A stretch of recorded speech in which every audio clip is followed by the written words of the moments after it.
And so the listener who is listening right now, who is grieved over their singleness or over a divorce or over their circumstances, just know that God doesn't waste time. He's not wringing his hands going like, well, I could find someone for everyone else, but not Lisa. She's my toughest case. She's a disaster. God is entirely powerful to accomplish great things in maybe a future relationship or a future marriage and great things in singleness. So get a little tribe around you, maybe some people who are walking out the same season as you so you can encourage one another, but lean into that and recognize that God's got this. He's not going to let you go. Do you ever wonder where God is at when life is flipped upside down? I'm Sherry, your host, and I created this podcast so that my guests and I could look at the good God we profess through the lens of pain and suffering. What I have learned both firsthand and through the personal stories of my guests is that the God of the Holy Bible speaks beautiful things in the dark. God invites us to give him our pain because he's the only one who can transform the very thing that was meant to destroy us. Our challenge is to trust him in the process so that we might come to understand who he really is versus who we think he should be. Listen in and discover the countless ways in which we can find God in our pain. Dating today can feel like defusing a minefield, especially after 40 when life experiences and grief, divorce, or long seasons of singleness shape how we show up. So my guest today, Lisa Anderson, is an author. She is the director of Boundless at Focus on the Family and hosts the Boundless Show podcast.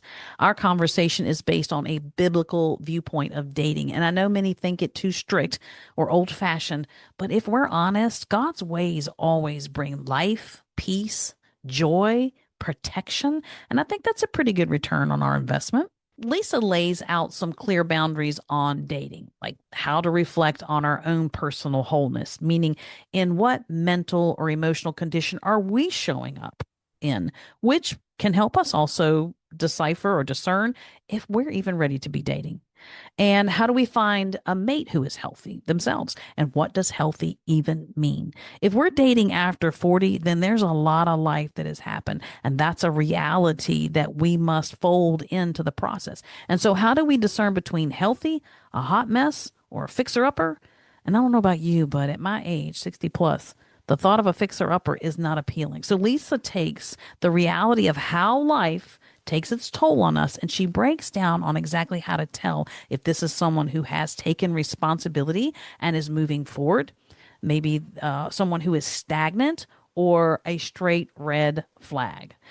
Oh, and don't forget the challenges of digital dating. That seems to raise the bar on deception. But in all fairness, I have friends who have used digital dating and they've had a very good experience. So I'm not trying to bash that. So don't be dismayed. There's some good news. And Lisa shares that you don't need perfect conditions to move forward. You need community, clarity, and courage. And that's what Lisa delivers in this conversation. And real quick, here are two of her dating suggestions that I think are solid, and she shares many more. Start with community. And one of the safer places to meet someone is in an environment where you spend time. Do you have a hobby? Do you volunteer? What are you passionate about? Where do you go to church? Do you participate and serve at church? Ideally, you're looking for like-minded people, and they're going to be in the same places that you are. Lisa says community is the safest place to meet people and the wisest place to test new relationships. And I thought that's smart because you have an environment where people know the both of you. Then number two, date with purpose, but keep it simple. I personally feel that dating is for marriage. That's the purpose behind why you would date. So that can be pretty intimidating, pretty heavy. So Lisa was saying, think exploratory conversation, not instant compatibility quiz. It's just coffee. Ask good questions, just relax. And she reminds us too, until there's a ring, you're a brother or a sister in Christ. So treat each other that way. And that to me translates to be kind, respectful, generous, easygoing, maybe. So that's a great relationship no matter what context.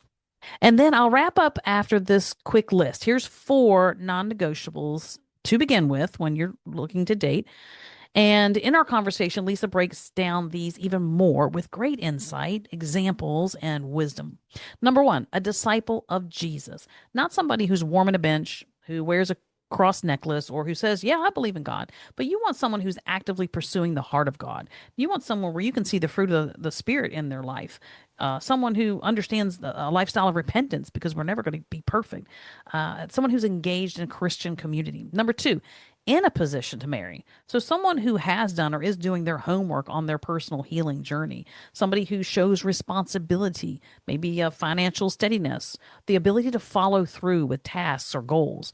Number three, humble and teachable. So they're open to counsel. They're not playing a blame game when something goes wrong. They don't get themselves worked up or their feelings hurt when somebody says something to them that challenges something they think. And you want someone who's receptive to wise instruction. And number four, generally headed in the same direction. Lisa looks at personal callings on their life and rhythms that can realistically unite for even a stronger bond. So much good stuff. Check the show notes for a link to Lisa's book, The Dating Manifesto, and a link to the Focus on the Family's Counseling Network. They've been around for years. They are a huge resource, a huge help to millions of people. Let's dive in. How would it make you feel if you could affordably, effortlessly, and consistently support your family, friends, and loved ones who are in a season of loss and uncertainty? Can you imagine what a lifeline that is? Letting the brokenhearted know that they're not alone in their pain? Simply knowing that someone cares gives hope for a better tomorrow, courage for the next step, and strength for the next breath. Sealed with a Hug exists as the affordable, consistent, and effortless way to create ongoing support between those who are in a season of loss and uncertainty and those who want to let them know that they're not alone in their pain. Visit sealedwithahug.com to get more information on the monthly subscription box that delivers hope and your hug one box at a time. Be the one who stays when everyone else has left. Thank you, Lisa, for being here today and helping us navigate the minefield, as in explosives, known as dating. Welcome to the show. Oh, it's so great to be here, Sherry. I wanted to have this conversation mainly because we're created for relationship. And so, no matter the age, many of us are looking for connection and relationship. And I have not dated since my husband's passing. And at this time, I'm not interested. But I can honestly say dating is a completely different animal perspective for those who are 40 and over. Do you think it has anything to do with the fact that I'm widowed? There are those who are divorced. And then what about those who have yet to marry and they're still open to marriage? Is there a common theme on why it becomes so much more difficult? Yeah. And I would say it's not just difficult only because we're talking primarily to 40 plus. It is also difficult because we are in the 21st century. So I think of, having conversations with my mom who has now passed and her comparing her experience to mine. And she, met my dad at a Christian college, Sherry, stalked him at a few basketball games, went to a senior banquet and got married. And she would tell me, Lisa, this is not that hard. There are just great men all around. And I'm like, Mom, it is totally different. And trust me, it is very hard because we are talking about a day and age where digitally you can completely misrepresent yourself. You can absolutely, I mean, now with the advent of AI and everything, you don't even know who, if you're going to talk to someone online or on an app, you don't even know who they are. And so you bring in the 40 plus component and you are thinking now you're dealing with someone who, for good and bad, has a ton of life experience. And there might be a lot of issues there. There may be family of origin issues. There may be, residual stuff from divorces, from being widowed and whatnot. And all of those bring to bear on how this person shows up in a relationship. So we're talking about a whole different ball of wax here. It really is overwhelming when you try to break it down or try to understand where you should start. And so that puts distance between anybody's courage to try. So it sounds like it's going to be more about personal connection before you really jump into even dating. Absolutely. And it's why and again, I don't want to encourage anyone listening to say, like, oh, well, then Lisa's telling me we can't do apps or we can't do any of the tools that are out there.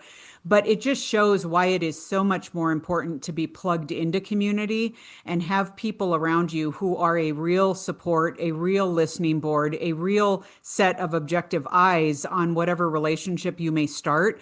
Because in an ideal scenario, you are so involved in Christian community through small group, through church involvement, through service, that one, you're going to meet people in that sphere, and that's going to be your best pool of just meeting a prospective date slash person that you might move towards marriage with. So we want that to be just native and inherent in the process. But then also to just realize that because you are in real community, you are actually having that comparison of like, oh, yeah, that's right. This is what a real relationship looks like. Because if we're way too caught up in the digital or the what could be, we're going to lose some objectivity in that. Mm. I think that personal connection, whether it's where you're talking about like going where you go to church, where you work, maybe you have something that you enjoy, a hobby, maybe you're a photographer, something that brings you into the, like for me, the writing community, maybe you for the journalism community, or Mhm. focus on the family community. And so that kind of broadens it, but yet it does give you that checkpoint. Like somebody has to be able to speak for this person that is in Mhm. this community. Yeah, and you also need to see a person that you're dating as someone who is going to show up as a whole person. You don't want to just know them in terms of their, oh, they're looking for a date, they're looking to move towards marriage. You want to see what do they look like in their church? How do they show up in serving? How do they show up as a parent if in fact they have children? How do they show up as a friend or as someone who has been mentored or is mentoring? You want to see them in a 360 degree picture of this is who they are as a true child of God, as a person in their community, not just as someone who's looking for a date. Mm. I know one of my questions is looking at compatibility. And so that right there sounds like there's a lot you're already taking in before you start maybe having more personal, maybe one-on-one conversations about compatibility. What ranks the highest when looking? Is it politics, goals? These are all, in my opinion, like sensitive, awkward conversations. What about spiritual compatibility? Where's the top of that pyramid or Yeah. stack? It's so funny you say that, Sherry, because I would give the same advice to anyone listening here that I would to anyone in my 20 something audience that I work with through Focus on the Family. I remember when I was in junior high, I was at a youth group night, and it was just this precious youth group leader and his wife who decided that they were going to do a dating talk, and then we were all going to split up by gender and get kind of the real, down and dirty conversation and the Q&A going with that. Well, what's crazy is so all of us women went to a separate room, us girls. I mean, we're literally talking about like 12 or 13-year-olds at this point. And the youth pastor's wife said, okay, I remember she actually encouraged us to write a list of the top 100 things we were looking for in a future spouse and write all those down on a piece of paper, tape them up on our bathroom mirror, and pray over that every day. Okay, well, I had about three legitimate things on my list, Sherry. This person was a believer in Jesus Christ. Maybe I don't know what else was good about that. But by the time I got to like 80 to 100, we were talking hair color, we were talking music preferences, we were talking like, does he play the guitar? I mean, all these things that I had beefed up in my head. And so I bring it back and I say, and I wrote this when I wrote the Dating Manifesto, my book on dating, which is really everything I wish I would have been told in my 20s. And I got crickets from the church, and it still applies. But I remember saying there are really about four or five things that you need to start out with. So, as a believer in Jesus Christ, you need to find someone who is a disciple of Jesus Christ. This does not mean that they attend church or that they are retweeting some pastors. It doesn't mean that they're American or were born in Texas. This means that they have a vibrant faith and they are pursuing Jesus Christ in all aspects of their life. They are intentional. They are leading in that area. All that entails of what we see in scripture. They evidence the fruit of the Spirit. They are grieved by their own sin. They are desirous of Christian community. So you want a disciple of Jesus Christ. Secondly, you want someone who is in a position to marry. And I am sorry, but this applies to us who are over 40 too. I mean, we think we're talking about kids here, but this is someone who is, they act like an adult. They are owning their stuff. They take responsibility for their actions. They know how to apologize and how to forgive. They actually, let's get down to basics. They have a job. I mean, again, this is like no one needs to apply who needs me to support them and of course, everyone goes through challenging seasons of joblessness or whatever, but they are generally in a direction of pursuing the ability to be a provider, to be that person who's like, yeah, I'm about something. I actually, support myself, all that kind of stuff. So you want them to have that. Third is a little sounds a little bit nebulous, but it's critical, and that is they are humble and teachable. I feel like if you find someone both humble and teachable, you are going to get a slew of character qualities alongside that. Because the person who's humble and teachable is the person who's like, I don't have all the answers. I don't have it all together. I need other people speaking into my life. I certainly am going to mess up and I'm going to have to own that. So I mean, a humble and teachable person as well, Sherry, is the person that you know that when things get rough, they're going to be the first to say, let's get some outside help. They're going to be open to counseling. They're going to be open to mentorship from other couples in your church or from staff or pastors. You want that definitely in that space. And then I would say, I'll just say number 4 here. And there's for some people there may be other things like, what are we doing about kids? Are we blending a family? What's going on here? But that fourth piece is, are you generally headed in the same direction? So when I talk to younger adults, this gets really squirrely in terms of, because they've watched HGTV and they've seen Chip and Joanna Gaines, and they're like, we need to be a Christian power couple who has a TV show together and we reno homes and this is our ministry. Okay, you don't need to have that kind of calling together. But if you're called to dig wells in Uganda and the guy you want to date has an accounting firm in Iowa, one of your callings better change. Otherwise, you're not going to really be able to make this work. Okay.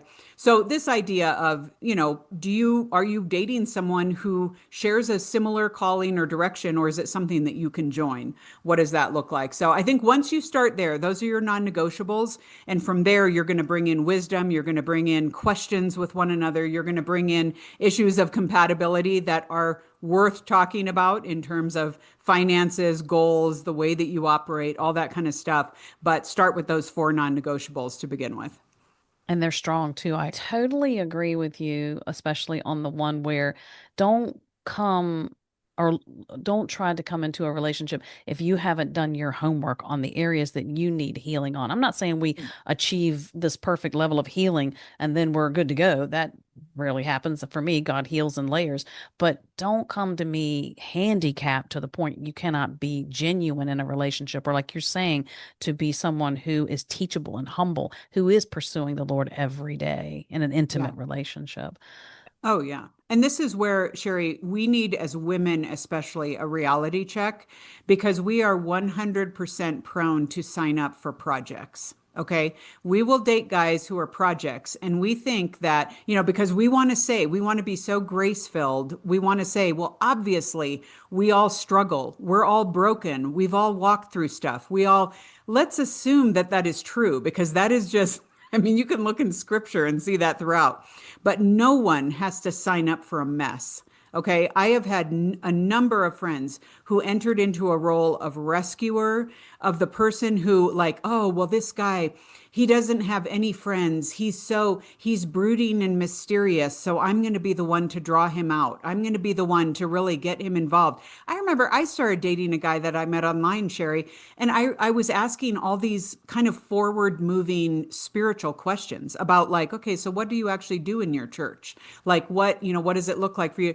And then he actually responded at one point by saying, well, what? Like, do you want me to just join like a men's Bible study? Will that make you happy? I mean, even the fact that the question was asked in that way, I could tell that he was trying to check off a box of like what was required in this. And so I think we have to think this through and realize that, yes, you are going to marry a sinner. You are a sinner and you're going to enter into this relationship, but no one has to sign up for a mess. So do not sign up for a relationship where you're going to be a fixer, you're going to be a rescuer, you're going to be ignoring things that cannot be ignored. Because the healthier both of you come to this relationship, bringing 100% of yourselves and ownership of all your stuff and who you are, then you have a chance of walking together forward in a way that truly honors God. I'm wondering and you would know this more so than me, but I'm thinking as we get older, 40 and above, I don't know that we have time to fix somebody. I actually dated a guy once. We went out several times, and he was super honest with me. He said, Lisa, I realized that in dating you and going out with you, I actually need counseling. And I didn't know. I was almost offended by that. I was like, what did I say that makes you realize, like, oh, my first thought is counseling? But I think he just realized that I was kind of asking him questions. I was kind of showing up as a mostly healthy person and just being like prodding him in some of the things. And he realized like, yeah, I'm not in a place to move forward here. I'm going to have to do some harder work. And so it ended up being a great thing and hopefully helpful for both of us. Oh, that is a good perspective that he had, that he picked up on that. Yeah, Pretty healthy of him to say, there you wait a minute, go. I need a little self-reflection here. Yeah, a little pause. Yeah. Speaking of therapy and whatnot, therapy seems to have changed. The industry itself is trying to redefine things such as love, and I don't know that people can really find help anymore. What's your perspective on that? Because there has never been more estrangement in the world today, and people just walking away because for peace, they want peace in their life, and I get that, but at the cost of complete severing of families. Yeah. I think there's been a shift, and this is why we have to be so careful with when we go for especially professional help, where are we seeking it out? Because there's this idea now that is replacing not only biblical theology, but the church in general. And that is that my therapy is going to give me a new course for my life and almost a new worldview and a new almost theology of what life is and how I should move forward. And this is why we see a lot of pseudo-Christian female authors out there, Sherry, who are like, I'm empowered, I've found my truth, I know that I need to be whole and I need to be healed. And they're using terminology that sounds good because who doesn't want to be whole and who doesn't want to be healed? I mean, that's one of the central messages of Jesus Christ ministry. So I think that's important. But that said, if we're going to find it from just continually asking questions and doing what we call quote unquote the work and reading more authors and experimenting more with our own selves and our own psyche, we know as believers that we cannot find the answers in ourselves. And so if we're going to say that, okay, well, there's this Christianity thing, but I'll take it piecemeal, but when it gets hard, I have to just realize what's best for me. Well, we already know what's best for us because God has defined that himself. So I think that's where we have to be careful. And I'm a big fan of therapy and of getting help. And there are people who have family of origin stories that are deeply traumatic that are bringing, they're bringing to bear a lot of effect on how they're showing up in relationships as an adult. So big fan there. But again, this is why we have to do this in community. You have to vet people. I have a friend now who's in the process of doing this, realizing now in her late 40s that she has stuff from her childhood that has been extremely traumatic and abusive, and it's showing up in weird ways in her life now. So she's going to have to do that, but she's getting a lot of advice as to who to go after for that. One great resource I'll just give to those who are watching and listening is Focus on the Family actually has a counseling network where people have been vetted and they're counselors all over the US and even beyond. And so these folks have had to sign a statement of faith. They've had to answer a number of questions. And so at focusonthefamily.com, folks can find that list. That's awesome because Focus on the Family is a trusted resource. Y'all Yeah. support family, you're growing family, community, connection. So that's a huge resource. I'm looking forward to sharing that in the show notes as well to get them. And also, I want to make sure that I get your link for your book, Dating Manifesto. Yeah. What caused you to write that book? It was funny because I feel like I spoke that book about 1,000 times before I actually wrote it. And I would have people, I would be out speaking. I was walking through the dating process myself. In fact, when I started working with Boundless, Sherry, I was actually PR is my background. So journalism and PR. I was running our PR division here at Focus on the Family. So Boundless was one of my clients. And it was these three married guys. I got to know them and their wives. They all became friends. They were deciding they were going to start a podcast and they wanted me to host it because obviously I like to talk. Well, then they said at the same time, yeah, but you seem to be dating pretty poorly. And because I was telling some of my stories and I was offended. I'm like, I love Jesus. I know how to date. Like, how difficult can this be? And they're like, no, we've heard some of these stories. And quite frankly, we've met a couple of these guys and they seem to be losers. And so I finally realized, like, if I'm going to trust their opinion, and these friends of mine and coworkers love God and seem to have their heads on straight. I had to realize I had to take their advice to heart. So, in the course of this, and it was several years later, where I decided, there are so many things when I was a young adult that I wasn't told. I was told plenty from the culture because I went to the California public schools. I was told, girl, you just take care of you. You don't let some man define you. You go out, get your education, become successful. And then if you want to, on your terms, add some marriage in the future, go ahead.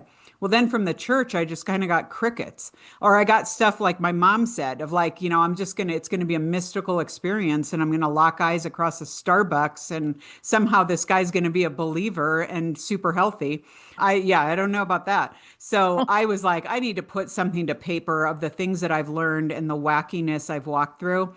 So the front end of the book, Sherry, is really a very I say for people that really want to date and want to do it well, it's kind of a kick in the pants. It's kind of like stop buying into these Hollywood rom-com myths. Stop acting like this is just marriages, for some lucky people and it's not for other lucky people. And if you find someone great, it's just totally by chance. It really is a call to be intentional in dating, to be biblically honoring in the way that you do it. And then the latter half of the book is, so what do I do with singleness in the meantime? And there's a lot of grief around singleness, especially for those of us who are older, of just like, I had this plan for my life, and why didn't God show up? And why didn't he deliver this to me? Or why did he for a season? And then I lost my husband through death or through divorce. So I think that is really my arm around the shoulder for those who are walking it out. Like that person who might say, man, Lisa, but I've done everything and I've prayed for decades now and I have tried dating and I'm so disappointed in the process. So it's really that what's awesome about singleness and how do we live out this season with confidence and joy? What's hard about singleness and how do we grieve it appropriately and wherever we are in light of where we want to be? And then what does it look like as the church to come around singles and to be in enfolding of them as part of the body of Christ, to recognize what is great about singleness and how they can add value to any kind of Christian community?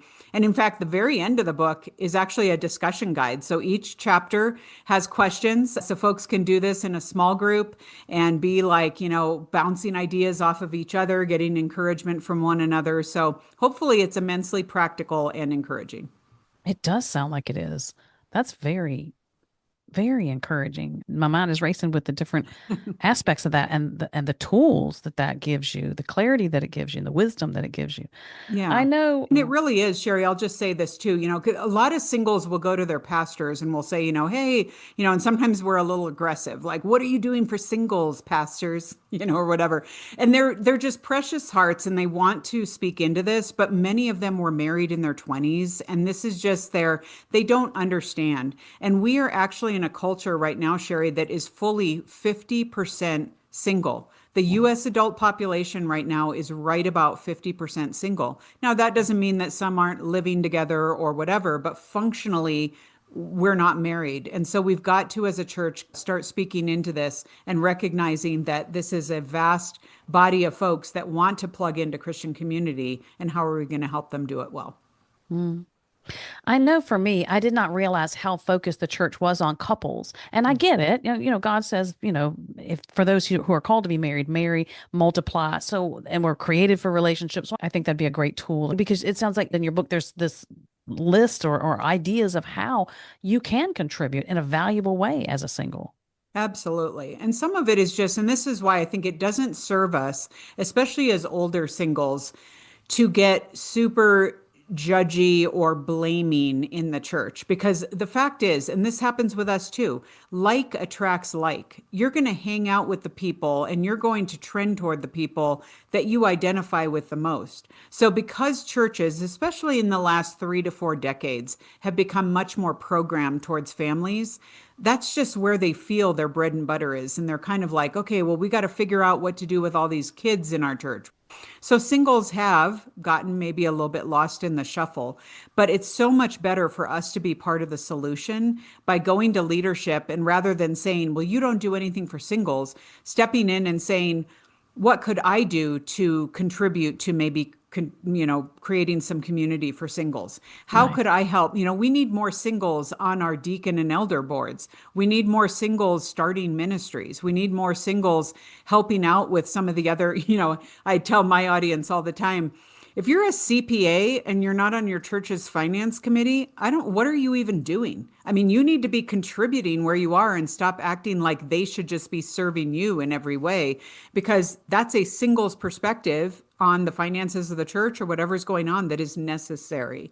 And I think it really is a great opportunity for us to say, like, hey, we're here. We're not, what I like to say, the singles at the kids' table. Like, don't put us at the kids' table, like, because we're single, we're just immature or we're selfish or incomplete. We want to contribute. And many of us have experiences that really bring to bear on the health of the church. What a great point. What a great point. Because I'm a true believer in that don't show up with a complaint unless you're going to propose a solution. 100%. When we think about dating, what is something that can help your nerves? Because I would have to look at it through the lens of having a podcast conversation because I enjoy that. But Yeah. to actually think that I was on a date or having to have this conversation that was going to be, I don't even know how to have a conversation. You and I talked about this before. We were looking at the years that I was married for, well, I was with my husband for a little over 33. He's been gone 7, almost 8. So you're Mm. looking at 40 years. I don't even know Yeah. how to have a conversation that it would go from just a friendship into something more Yeah. serious. Like, Yeah. Well, okay, so there's a couple ideas here. One is that we have to look at the way that we have in a Christian culture spoken about dating and the pursuit of marriage. So again, getting back, if we look back these last 2, 3, 4 decades, especially, somehow we have, and for anyone that has maybe like millennial age children who's listening, they know like they had to live this firsthand. And it was the 1990s, what we call purity culture or courtship culture. I'm just going to be honest, Sherry, it messed a lot of us up. Okay. Because, and I feel like it kind of started feeding in from boomers and elsewhere. It was this idea that you can't even do coffee with a guy unless you are pretty sure you could marry him if, you gave yourself a few weeks or a couple more questions to be asked. What did that do to a generation of young adults? It completely paralyzed us because we're like, I don't know, because this guy seems great, but this guy in my small group, well, he, is on a volleyball team, and I think that's fantastic. This one's on the worship team. That's great. So all of a sudden, it's like too many choices, and we're paralyzed because we want to make the, proverbial right choice. And if I don't make the right choice, I'm out of God's will, and then, well, what hope is there for me? So we need to release this stigma of that dating is really, I am 100% believer that dating is for the purpose of marriage. If you don't have direction and intention in your dating, you will be on 9 years of pizza dates that will go nowhere and you will just pull your hair out. Okay, so let's talk about having a direction in dating. That said, to be the person who is so caught up in, I need to be writing my name, my last name with this guy's within 4 dates, or what am I doing?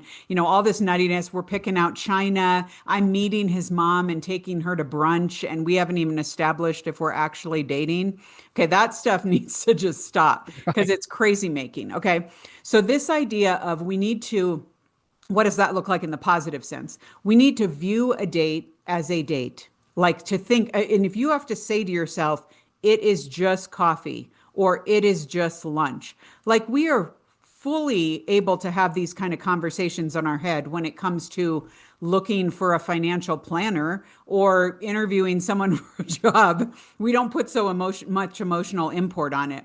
So we got to get back to this idea of like this is an exploratory process, and the whole reason I'm doing this is to see if there is a vibe here.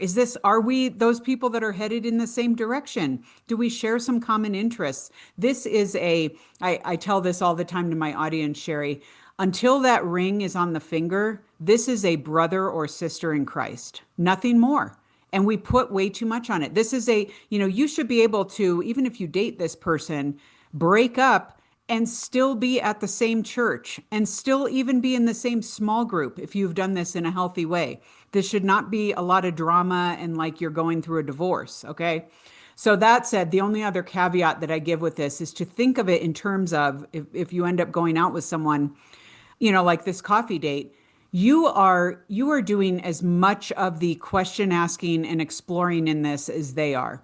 This is a error that I made early on. I was so desperate to be liked and to be accepted and to be chosen that I would just like try to make it work instead of saying, "Hey, you know what? I have some questions here too. I need to find out if this person's a good fit for me. I need," and it just kind of takes the pressure off and makes me realize like, yeah, I don't have to be desperate to be loved or accepted or be the one chosen in this relationship. I have some questions and I need to find out if this is a good fit for me. So going into that mindset and just realizing that, hey, you know what? In the end, if you're going to get married or married again, you only need one person. You don't need the whole world to like you. You don't need the whole world to accept you. And God is certainly in the business of making great matches. And with you doing the right things and you being prayerful about it, he can accomplish that in his time. So just taking the edge off by saying this is just a conversation, an exploratory conversation. And Absolutely. the worst it is, you leave as friends. Absolutely. Yeah. As it should be, because again, we're all going to be spending eternity together. So let's figure Mhm. out how to do that well now. I like how you made the distinction, though, between a man who says, this is a few minutes ago, we were talking about it, a man who says he believes in God, and then a man who's pursuing God. Two Hmm. different things. Hmm. Because you can show up in church all day long. I got a friend right now, she will not commit to him. He is pursuing her, and he'll even go to church with her and sit, but will not read the word. She will not go beyond friendship because he will not commit to Right. what she shares in her life or what she values in her life. The point I'm making is that he goes to church. He'll listen to her talk about the word, but he Yeah. is not invested like she is. Yeah. And it's got to, and this is where I would say to women, we have to be really careful here because you have got to see intention and leadership in this area. Now, you do not need to see it looking the same in every person. So I'm reminded of my friend Susan, who I just saw her the other night. She's so great. When she was dating her now husband, she, based on her church experience growing up, fully thought that the guy she was going to marry was going to be the type that would gather the family. You know, they would have kids and he'd gather them all in the living room on a Thursday night and pull out a guitar and lead them in worship songs. And he would be, okay, children, and have all these object lessons and everything. Okay, she married her now husband, who is an engineer, and he is like, I do not play the guitar. I am not artistic or creative. I am not leading worship songs with our children. And it was just a perspective. Again, it was an idea, a stereotype she had in her head that she wanted him to live out. Now, okay, you got to get rid of silliness like that. But at the same time, he leads in other ways, and he has shown that he cares about his own relationship with God. He cares about his own growth, and he certainly cares about hers and about their families. So that it just looks different. It might not look a certain way. So I always say, if you are the one, ladies, who is initiating every spiritual conversation, if you're the one who initiates prayer, if you're the one who's saying, let's go to church or let's go to this small group or let's go to this weekend conference or event, that's going to get old really fast. It might seem like you're being all intentional on the front end, but you're going to want him to pick up the slack eventually. My sister had to do this. She dated a guy who was just a Midwest, grew up on a farm, couldn't get him to say like four words together, Sherry. I mean, it was like she felt like she had to do all this prodding, and she did, and I think, in fact, I think she kind of asked him out to begin with, which some women just think that's anathema. I'm never going to ask a guy out. Well, the good news is once she did that, he kind of like woke up like, oh, okay, maybe this is someone I could date. And from there, he took the reins and kind of like made it happen after that.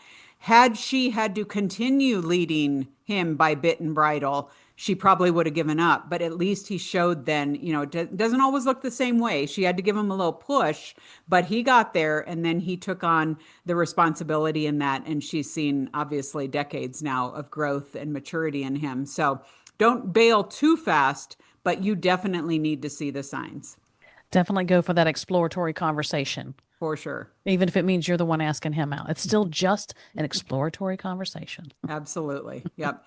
Yeah. It is funny though. I'll say too, though, that, again, this is how it brings to bear that eventually you've got to see some assertion and some leadership on his part. Because I'll have women tell me, they're now married and they'll say, "Oh, my husband, he doesn't make any decisions. It just drives me nuts. He can't even choose pizza toppings." And I'm like, "Well, what was it like when you were dating? Who called the shots?" And she's like, "Well, I usually did, but it was good then because I really wanted to make sure, that I was getting all my questions answered and we were doing things in the way I thought we should." And I'm like, "Okay, listen, ladies, if you date a passive and kind of lame guy, you're going to marry a passive and lame guy. So don't think that there's going to be a miraculous shift there." And I tell guys the same thing. I said, if you date a crazy and catty woman, she's going to be crazy and catty when you're married. So watch what you're dating because it matters. I've always said guys really don't hide it. They're just out there.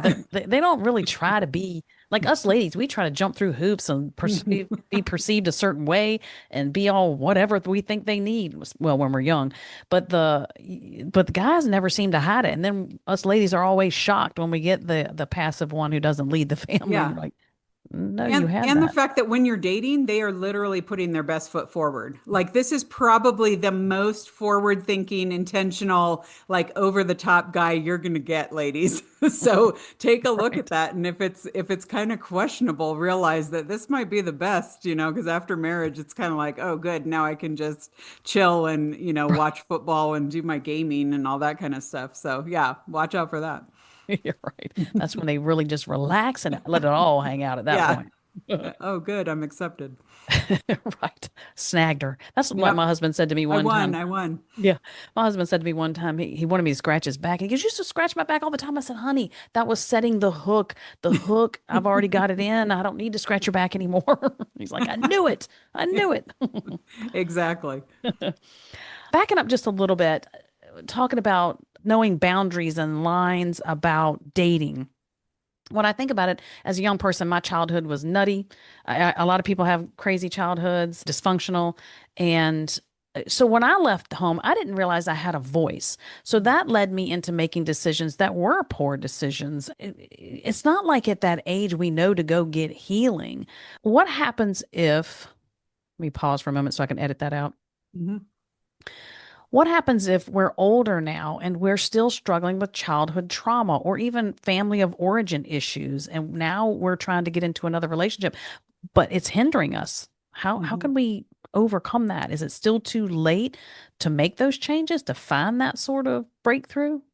I think first, Sherry, I mean, it's so great that you bring this up because what I see is first we have to realize, and this is why we may need objective eyes on the way we're doing this. We need to realize what our patterns are. Like, are we running to relationships too quickly? So if you're the person who has recently walked through the death of a spouse or you've walked through divorce and you are straight up in grief share or divorce care and you're just finding yourself looking for that next person, that's cause for pause. I mean, that's a wisdom decision that you need to say, I need to be here for healing. I need to be here for community. I need to actually set a limit on myself for when I'm going to start dating again and ask other people to hold me to that so that they can objectively assess, have I gone through the healing necessary to make this happen? Now, that's just relationally driven and what we've experienced in terms of loss or grief. If we are still dealing with childhood stuff, and we may be aware of it and we may not, this is why I think we really have to be willing to ask of others, do you feel like I am a person who can show up in a relationship? Like, how do I interact with you? How do you see me when I am stressed, when I have had someone disagree with me, when I am faced with hardship? How am I coping and how am I responding? So the friend that I alluded to that, definitely realized she needed to do some work, she realized that, the minute someone questioned her or a decision, it became an identity issue. It became a worth issue. And she would even sometimes become explosive in anger. And she would always say, for her, it was so normal because that was how her home was as a child. So she was almost attracted to people who were angry because it felt so comfortable to her. So again, if you're not recognizing, you're not seeing that, you need people to help you in that. And again, I always say, the best thing that you can do moving into a relationship and moving into marriage is bring a whole, healthy person to be part of that equation and expect wholeness and healthiness from the other person as well. So, this idea, I mean, there might have to be some hard questions and even some hard work done on, is there any way that I am looking to this other person to complete me, to bring me worth, to bring me value, to shore up things in me that are not healthy? And obviously, I'm not talking about like compatibility or there are some giftings that the other person's going to have that you don't have. That's absolutely expected. But this solving of or fixing of who we are at our core needs to be identified and addressed from the get-go. So, and it doesn't mean, I have friends who have dated people and the conversation is very real nowadays of like you might need to explore sexual sin, pornography. You may need to ask some very hard questions because certainly at this point in life, there are going to be people that have walked through that have walked through struggle, have walked through addiction. There are people that have experienced life events that are super difficult. But it is, how are you framing that? How have you brought your faith and your community to bear on that? And again, asking the hard questions is not inappropriate in this kind of scenario.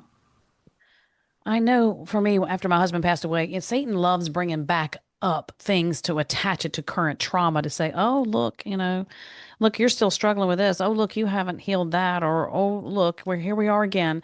So for me, stuff from my childhood came back up, abandonment, rejection. And yet my husband passed away. It was not realistic to the situation. However, it still came up. Yep. So I felt like that was just this whole ball of confusion and chaos that now shows up in the trauma of losing my husband. And I had to sort through that stuff. I knew that I was not ready to date anybody because I'm like trying to figure out where in the world what Mhm. direction am I going in and trying to find my way through the grief of losing my husband. So for me, it took quite a while. I don't know. I know there's no time frame for people, but it took me quite a while to sort through that stuff with the Lord and with Bible study, with trusted friends and people that could speak into my life who had already invested in my life. And I knew their heart for me. So when they said hard things, I could receive them and then take them back to the Holy Spirit. But speaking of addiction and, pornography, alcohol, drugs, at what point can we bring that up? After the exploratory conversation? During? When Mhm. is that a good place to broach that kind of topic? I would say, I mean, obviously, it's not going to be in those initial first dates. It's not like, hey, let's do coffee and let's all put all of our sin issues out on the table. Right. Yeah. That could get a little too much too soon. But that said, I mean, when we were talking about those non-negotiables about what you need in a dating relationship, this is why that humble and teachable is so important. Because ultimately, when you get to a point of knowing a person, you want to make sure that wherever they are on their journey, if it is affecting the way that you are relating to this person or it's affecting the way that they're living their life, you need to know that they're going to throw their hands up and say, yes, I am willing to get help and we can do that together. And again, they're going to be willing to be asked the questions and know they have to do that. So, that said, I think that it is perfectly appropriate as a relationship starts progressing to start seeding some of these conversations. So it might be, you might have to have conversations about past relationships, about past, any past sexual experiences to the point that, I mean, again, you don't even need to get into ridiculous detail about, this isn't like appropriate to kind of go there.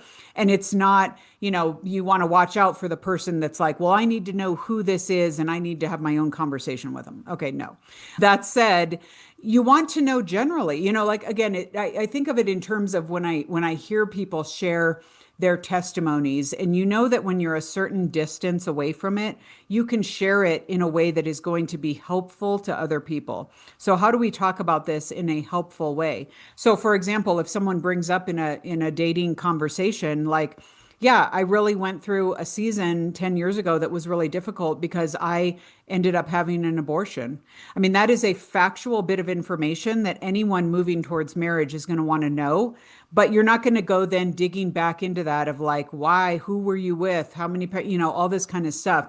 And recognizing again, I think this is helpful for something that you just mentioned before, Sherry, that no one is going to show up. You're not released to get married when you're 100% healthy. None of us will ever get there this side of heaven.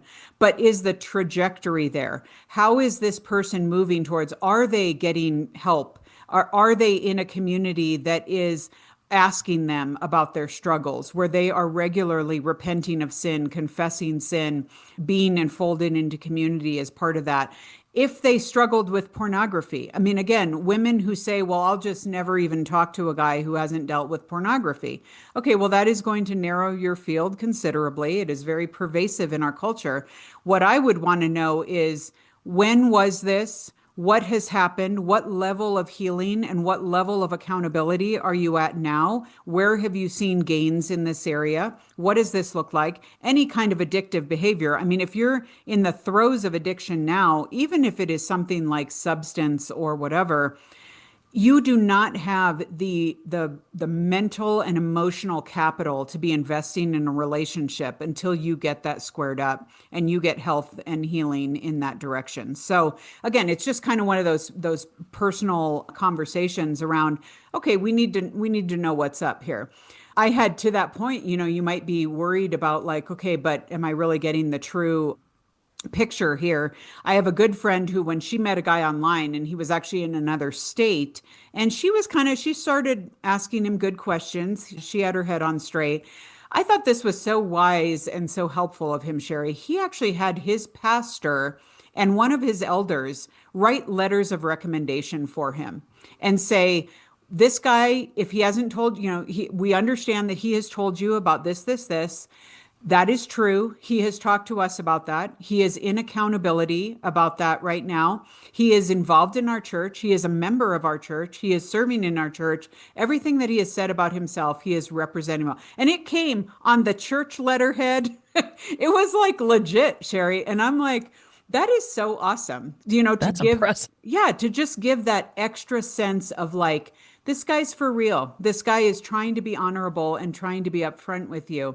So again, I think you're going to have to be sensitive in those conversations, but even the way that a person receives those questions and that kind of conversation is going to be telling. So start there. Again, be realistic about the types of questions you're finding out. Start talking about your family, about the friends you have, about who knows about you at what level. I think those can be entered into easily within the first couple of months, and then you go from there. I agree with the questioning about the addiction too, because when it comes to drugs and alcohol and pornography, th- depending on where they're at, there are neuro pathways that are being created Yeah, because of the usage and the viewing. And therefore, that has to be broken. You got alcohol that pretty soon you're not even talking to the person you thought you were because right. now they're what's it called? Like alcohol brain? I Hmm. forgot what it's called. And Yeah, so no, I mean, yeah, it could be a personality changer. There are definitely dopamine pathways that are affected in that. So sure. yeah, so that's serious. Don't go in there thinking like you can save them, that all you need to be is patient. All you need to be is their dream come true as far as a sexual partner when it comes to pornography. Doesn't work. I had somebody on my show, that's her ministry. That does not work. So Yeah. And some women are going to have the personality and just the straight up, they're going to be decided enough in what they're looking for that this will be easier for them. I have a dear friend who had gotten out of a pretty horrible marriage. Her husband had multiple affairs with both women and men. It ended up being he had addictive behaviors, stuff like that. So their marriage ended. And when she started dating again, and it was primarily online that she was meeting men, she said, Lisa, I just made the decision that honestly, when we first started communicating, I asked them about pornography. She said, I wanted to cut the clutter. And for me, it was worth it to potentially offend someone and make it not nice and cutesy to get the information I needed because I had been so burned and had dealt with, and she was very, the fact that she had been blinded by that, she really had to check herself and be cautionary about how could I have not seen this even when we were dating? How could I have not seen signs? So she was just very careful about, I don't trust myself to get the information I need. I'm going to ask the questions. I'm going to bring other people into this conversation earlier rather than later. That sounds very wise for Yeah. me. Maybe it doesn't work for everyone, but that sounds very wise. And maybe it's because now I've broken that 60-year mark and now I'm got less years ahead than behind. So let's just get to the point. Let's just get it on the table and work through it. Yeah, exactly. And you hope, I mean, you would want to be in a relationship with a guy who would feel the same way and be like, bring it on. Because again, you're in marriage, there has to be that transparency. So you got to get that started early on. We touched on identity a few minutes ago. Does a strong identity help us with dating and to what degree? In what way? Yeah, it absolutely does. I mean, it's going to help us in life, period. But in dating, it is so important because we have to recognize that this is where, when I talk to marrieds so often, you sense that whether through the culture or through just the relationship in general, they have absorbed this idea that well, and I'll say too, even in the church, we misapply scripture by saying like we talk about the one flesh theology. And we think that when two individuals are called to be one flesh in a covenant relationship, we assume that it means that we lose ourselves in the other person. And that is not biblical. It just isn't true, Sherry. In fact, I have a therapist friend who says he can't stand it when he goes to weddings and they do the unity candle because he said they light the candle together and then what do? They blow out the individual candles. And he said that's not even scriptural. He said we are unique individuals created in the image of God. We will always be this person and this person. We will be two people. In fact, I would venture to say, and I would go further and say, when we stand before God on the last day, we're standing as individuals. We're not going to be able to look at our spouse and be like, Lord, I would have been more, attuned to you. I would have been more obedient to your word if it weren't for this husband of mine. He's kind of messed up, so he brought me down. We are responsible for our hearts, for the way that we show up, for our minds, for our obedience, for our allegiance to God alone. And we know marriage will not exist in heaven. So this is a great picture of Christ and his church, but a temporary one. So our identity is in who God says we are. And that is as a unique child of God made in his image who has been called to a specific purpose. Now, the fact that we can live out that purpose with another individual who's been called to a purpose in Christ is a gift. And there's a lot about marriage that's great. But I always say, if we go into marriage, this is where when I talk to my friends who are therapists who do a lot of marriage counseling, especially crisis counseling, most problems in marriage come when the other person, when a person in a couple is looking at the other person and saying, they are not meeting my needs. They are not the person I need them to be. They have not shown up. They're going to blame that person for maybe deficiencies they have in themselves. We all have to be the person, the whole person that God has created us to be. And only then can we form a team with another person and walk forward in a way that God is calling us to walk forward. So identity is critical because you will never have a spouse, regardless of how amazing they are, who's going to fulfill all your needs, who's going to shore up all your weaknesses, who is going to be what only God himself can be for you. We are a people of expectation, but that is probably where we get our feelings hurt the most when Mm-hmm. we expect things that other people cannot deliver or are not responsible for. Absolutely. I remember something the Lord spoke into my spirit when I was really struggling with the Lord and just crying out to him. And he said, Sherry, you keep your eyes on me. I am writing a much bigger love story with you, an overarching love story with you as the daughter I created you to be. I'm reminded of there was a piece I wrote a while back that was kind of it was things not to say to single women in the church. And it kind of addressed all those platitudes that come up that people feel free to just tell single women. And one of them was, Jesus is all you need. And I talked about how that's unhelpful because what I would do is I would toss it back. If a married woman told me that, I would say, okay, well, I hope you know that Jesus is all you need too. And quite frankly, Jesus is all that any of us have to depend on because we will lose another person, whether it is to death or it is to divorce or it is to people will always fail us. The only person that we can count on in an ironclad way is Jesus himself. That is our person. There is no one who has experienced my entire life with me except Jesus. Everyone else comes and goes in seasons. Even my own parents are now with Jesus. They are no longer creating memories with me. They no longer are taking my phone calls and hearing all my drama. Jesus is the only one who is can be depended on in a way that he is our person. And the gift of marriage, the gift of relationship is a true gift, and it is something that is straight up covenantal. I mean, I'm not downplaying it, but you don't know. You will never be able to count on this other person. You will only be able to count on God alone. And so remembering that, whether we're married or we're single, is so important because it drives to our identity and where we put our trust. He is the only one I have found who is trustworthy 100% Yep. every time in everything.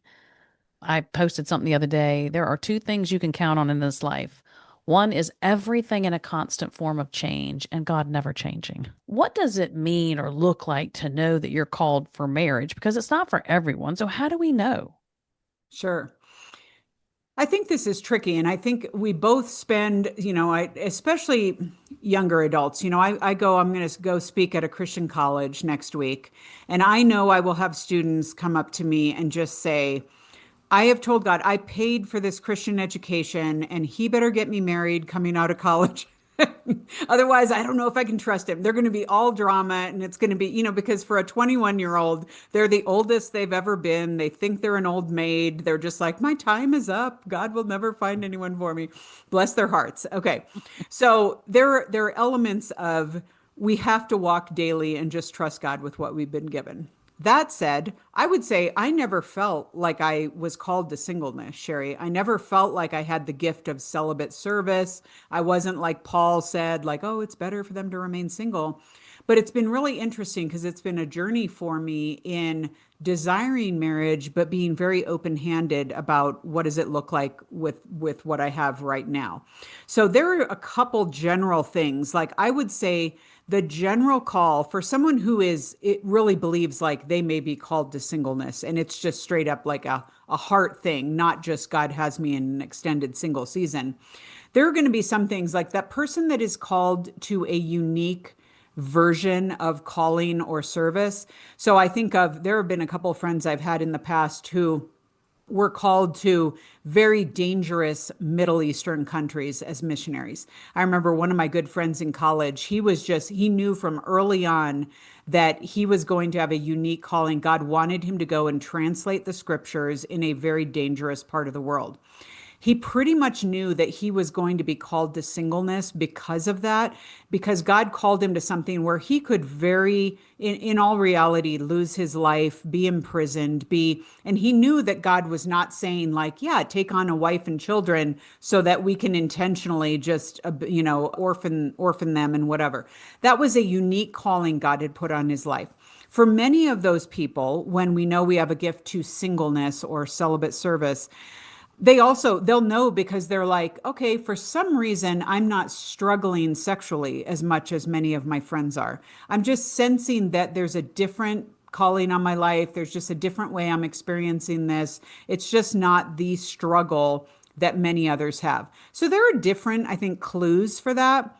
Those of us who maybe, like I said, don't feel like, oh, I don't feel like that's my situation, but just somehow I'm sensing that God is not calling me to marriage at this time. I think this is why we all have to be about something bigger than ourselves. Because if we are growing into maturity, and whether we're mature, 20s, 30s, 40s, beyond, we have to realize that first and foremost, our singleness is not the biggest thing about us. Okay, just as married people, their marriage isn't the biggest thing about us. And again, this is a wrong script that I think we've inherited even from the church, unfortunately. So, what does it mean for us to be whole humans apart from our singleness? And I think in that we can rest in, okay, then what is our calling? Because if someone is very desirous of marriage, it still doesn't mean that marriage is guaranteed them.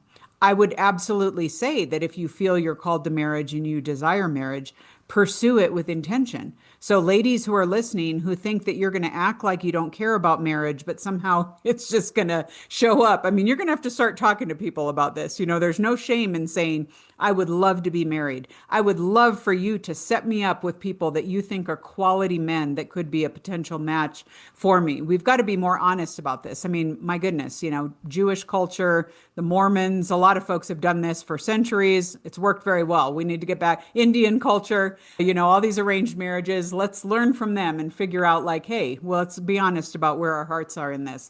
But again, you might find, like for me, I'll just say my 20s, I was so focused on my career and just having this princess mentality of no guy was good enough for me that, okay, there went my 20s. My 30s, I felt like I had to make up for lost time because now I'm like, okay, now all my friends are marrying and what happened to me? So then I got kind of crazy, kind of squirrely, did all the apps, did all the stuff, dated some great guys, dated some total losers. Okay. And then my 40s, I just feel like God showed up with me there now. And he's like, hey, there's been more of a settledness in this because I realize, and I think this is where we have to start telling the stories to ourselves and speaking truth to ourselves. I will never have the story that my friends have. I will never drive a minivan full of kids, Sherry, and homeschool all of them and be at the PTA meetings. That season has passed for me. There has been grief in that. I have had to recognize that. But again, as I look forward, I'm like, okay, so I'm still single. I still could get married, but what would that look like? So it's again leaning into the story that we have, recognizing that I don't know. Again, I don't need to decide whether I have this specific calling or I don't. The reality is that today I woke up and I'm single. That's what I have to work with today. I need to be hopeful in that. I also need to be realistic in that and realize that there's a lot that God has me doing and he wants me to be about that's not tied to my relationship status. I can hold both of them in tension. I can live out singleness with confidence and joy. I can love other people. I can be just in this season and do all the things. And I can also have this open hand that says, but God, if you have marriage for me in the future, that's great too. And that's something that I want to be aspirational toward. I want to be preparatory for, and I want to have my eyes open in case you bring someone along. When I think about because we're created for relationship and, maybe we're not seeing God move, you know how we are about if God ain't moving like we think he should move and it doesn't look like we think it should look like, then we're going to help the Lord. And so Mhm. then we get ourselves in a position where we are having premarital sex. And I know I personally feel like the Lord gave us sex in order to cover over some of the rough spots of marriage, some of the lumps and bumps so that you can reconnect, come back and reconnect and smooth over those things. And I feel like sex outside of marriage covers over some red flags that you ought to see. What is your particular thought on that? And then how can we get right with the Lord once we've crossed that boundary in a relationship? Sure.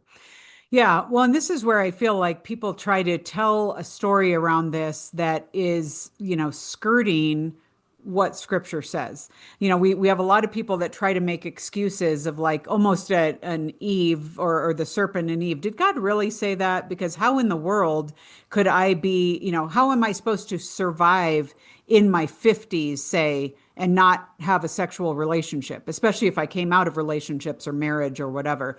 So, first of all, we have to recognize what God straight up says in his word, and we have to choose to believe it. So, if we know that sexual activity outside of marriage is wrong, okay, then what do we do with that? What does that look like?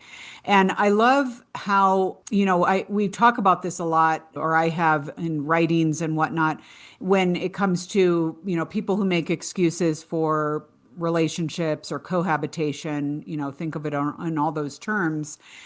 And it's giving license to a compromise that God has very directly spoken against. So if we're going to give a little in this area and give a little in this area, and well, I'm not going to have sex with this guy, but now this relationship, I feel closer to him, so this is the one that I'm going to cave on. We're training ourselves to compromise. You alluded to obviously in your own experience being married and what sex can accomplish. Of all the compromises we make prior to marriage, we're going to be tempted to make more compromises in marriage. So, as we look at this, we have to realize like, man, how are we training our hearts and our minds and our attitudes And if we're saying that we're going to give ground in this area, it's only training us to give ground in other areas. So I see that as a super practical application of how we look at sex and do we choose to believe God? Because I think what the bigger question is, and I remember hearing this in the context of a young guy who, it was John Piper, was speaking somewhere, and this guy went up to him and he said, "Okay, Dr. Piper, I hear what you're saying about sex." He said, "But I'm in my 20s now. I am still a virgin and I'm giving God till I'm 30. But after 30, all bets are off because how in the world can I be a guy in my 30s not having had sex?" And I thought to myself when I heard this story, I'm like, first of all, who says that to John Piper? Because you know that you're going to get reamed. I mean, even the fact that he had the boldness to put that out there. Okay, so of course, Dr. Piper said, this isn't just about having sex or not having sex. What you are actually exposing in yourself is that you do not trust God on a level that you think that he can take hold of your 30s just as much as he's taken hold of your 20s. And why in the world is, here is a guy who has put sex on such a pinnacle and has put it so central to himself that it is going to define everything else in his life, including his obedience to God himself. And so that's where, as I think we look at it, we have to realize that yes, I like to call it, we talked earlier about purity culture and we say, oh, if I just white knuckle it and make it to marriage, without having had sex, then XYZ, God's going to bless me or he's going to give me an amazing sexual relationship in marriage. Okay, that's not in scripture. So let's not say things that aren't scriptural. But that said, we make all these bets with God and we try to figure this out. And my whole thing is we have to realize that God, when we talk about sexual integrity and the way that we think about sex and how is that borne out in our actions, we have to follow the script that God has given us because it will crumble as we start piecing it together in the different ways we've experienced this. So kind of in a long way answering the first part of your question, or I guess it was the second, about, yeah, what does that mean for previous sexual experiences or whatever? Well, the good news is we hold attention there too, because God is a God of grace. He is a God who brings beauty from ashes, whether it's just straight up sex in marriage and now we're widowed or we've gone through a tough divorce, or it is sexual sin in our pasts. There is grace for that. God is not like, I gave you one chance and that was it. And I'm sorry, you no longer have chances. That said, the boundaries are put in pleasant places, as scripture says for us, not to prove something to God or because God has to be there up with a rod, like, oh my goodness, I want to see you fail so I can punish you. They are all meant for our good. And the amount of difficulty that we see in relationships because of sexual sin, whether that is pornography, whether it's sexual activity, whether it's homosexuality, is rampant in our culture. And Sherry, we see, if you take the Bible and church and everything else out of it, sociologically, the things that are happening in our culture and relationships because of brokenness, because of sexual sin, are legion. And I think we have to, as the church, be the first to address that and decide that wherever our feelings are in this, hopefully our feelings will follow, but we are going to stick to the truth of Scripture, believe God, take Him at His word, walk that out, and then see what happens. Trust Him with that, with our futures as a result. I agree that we do make sexuality so much more than really the piece of the of who we are, and we Yeah, put it at the forefront of so many things, right. and making it our identity in some cases, and that is Yeah. definitely Well, and treacherous. I mean, you could probably speak to, I mean, when I talk to married couples, again, because I've never been married, they're like, why do, and again, it's usually for me in the context of all these younger adults who are like, oh, I need to make sure, that I'm sexually compatible. And they just think that, again, if they can white knuckle it to marriage, then sex in marriage is just like, some kind of B-rated porn movie and it's going to be all like crazy and stuff. And I talk to married people and they're like, most of our marriage is friendship and serving and paying some bills and raising these kids. And like you said, sex is a great component of it, but it's not the central component. And so again, it's just realizing let's take a reality check on how how God has designed this and what it looks like, and realize that, man, there is so much more to relationship than that, and lean into those parts as well. I think for me too, after, my husband's passing and sex not being part of my life, maybe that's one of the reasons why I'm just so enamored with the Lord. It is surprising to me to see how he fills me up in all areas, including sexual, in the sense that I'm not seeking that out. I am very content with him. And so that was a beautiful discovery too, because I did worry about that particular aspect of marriage and companionship and whatnot. But the Lord has filled in those places in a beautiful way. And I think that's such an important thing for people to know, because you probably also had to get a special grace from God just in your husband's passing. God will always show up with the grace that we need for any situation. So if I'm looking now and I'm saying like, "Oh, I would never know what to do if I, didn't have XYZ." Well, you know what? I don't need to know, because until I don't have it, he's only going to show up with what I need for when I need it. And I remember that when, after walking with my mom through a season of dementia, she lived with me, I was her caregiver. And I couldn't say, it was when she passed that God showed up with a unique grace to grieve, to move forward. The people from my church that came around me, again, we can't shortchange God and act like what we're experiencing now or what we're projecting to the future until we are there.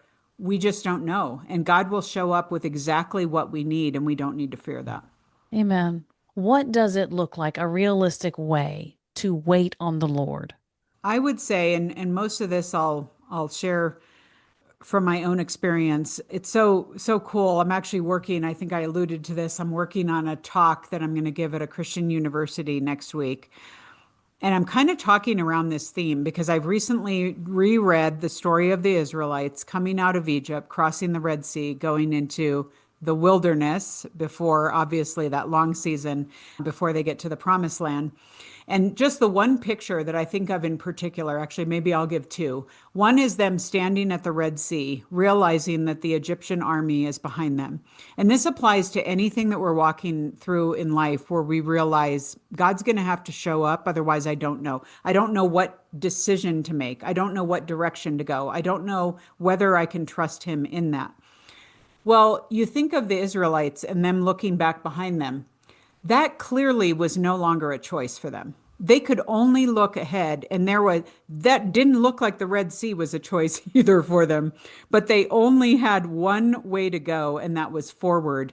And because Moses was empowered by God to split the Red Sea, God showed up in a way that no one could have predicted. So they had to, they were forced out of Egypt. There was no, again, forced, many of them we found out wanted to go back. How crazy is that?